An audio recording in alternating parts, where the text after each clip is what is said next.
1 साल हो गए हैं और जम्मू कश्मीर, जो कि अब पूर्ण राज्य की जगह केंद्र शासित प्रदेश के तौर पर है, उसके भी इस नए स्टेटस में 1 साल हो गए हैं। पिछले 31 अक्टूबर को इसके लिए नोटिफिकेशन जारी की गई थी और जाहिर है पिछले 1 साल का यह जो पूरा का पूरा पीरियड रहा, जब आर्टिकल 370 को समाप्त किया जा रहा था, खुद प्रधानमंत्री ने या फिर गृह मंत्री अमित शाह ने कहा था कि यह 370 की समाप्ति कश्मीर के लिए एक नए सुनहले भविष्य का आगाज है और उसी तरफ पूरी गाड़ी जाएगी। हमारे साथ हैं जम्मू कश्मीर के लेफ्टिनेंट गवर्नर मनोज सिन्हा जी। सिन्हा जी, आपका स्वागत है न्यूज़ 18 नेटवर्क में। धन्यवाद ब्रजेश जी। 1 साल का समय हो गया और इसी बीच आपकी जम्मू कश्मीर में एंट्री हुई है। आपका एक रिच पॉलिटिकल पास्ट है, खुद जनप्रतिनिधि रहे, संसद में आए, केंद्र सरकार में महत्वपूर्ण भूमिकाओं का निर्वाह किया और उसके बाद से जम्मू कश्मीर के आप लेफ्टिनेंट गवर्नर हैं। अमूमन होता ये रहा है कि जम्मू कश्मीर में जो है प्रशासनिक या फिर फौजी पृष्ठभूमि के वहाँ पर गवर्नर या लेफ्टिनेंट गवर्नर रहे हैं। आपकी ये जो पृष्ठभूमि है और उसमें जो है जम्मू कश्मीर के लिए जो रोड मैप तय किया गया था, कितनी सफलता उसमें मिल पाई है पिछले 1 साल में?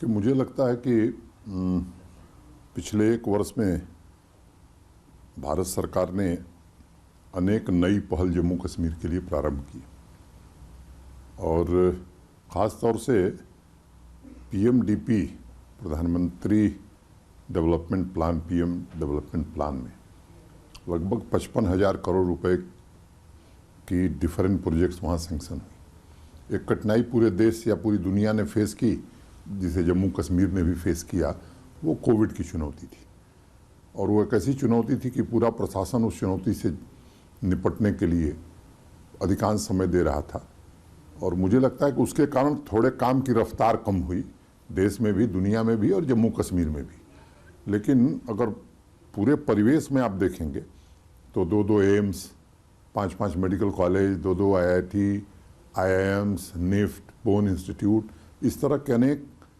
इंस्टीट्यूट ऑफ एक्सेलेंस, वो 4 लेन सड़कें हों या टनल्स हों, जो जिला टनल का काम अभी शुरू हो रहा है। स्पोर्ट्स के फील्ड में देखें तो मुझे लगता है कि पीएमडीपी में 200 करोड़ रुपया जम्मू कश्मीर को मिला है। हर जिले में इंडोर स्टेडियम, अच्छा स्टेडियम, स्पोर्ट्स इंफ्रास्ट्रक्चर में मैं कह सकता हूँ कि जम्मू कश्मीर देश का सबसे उम्दा राज्य हो जाएगा। तो इस तरह के अनेक काम वहाँ भारत सरकार ने दिए हैं और मुझे लगता है कि एक नए युग की शुरुआत जम्मू कश्मीर में हुई है।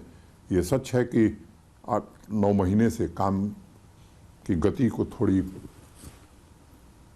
को प्रभावित किया कोविड ने, लेकिन पिछले 3 महीने में मैं कह सकता हूँ कि चीज़ों ने रफ्तार पकड़ लिया है और 17 प्रोजेक्ट्स हमारी पूरी हो गई हैं। बाकी की भी मैं मॉनिटरिंग कर रहा हूँ और मैं आश्वस्त हूँ कि आने वाले समय में इन परियोजनाओं के पूरा होने के बाद और जम्मू कश्मीर संघ राज्य क्षेत्र के द्वारा जो संसाधन हम उपलब्ध करा रहे हैं, उसके कारण तस्वीर बदलती हुई दिखाई पड़ेगी। विकास के अलावा जो एक दूसरा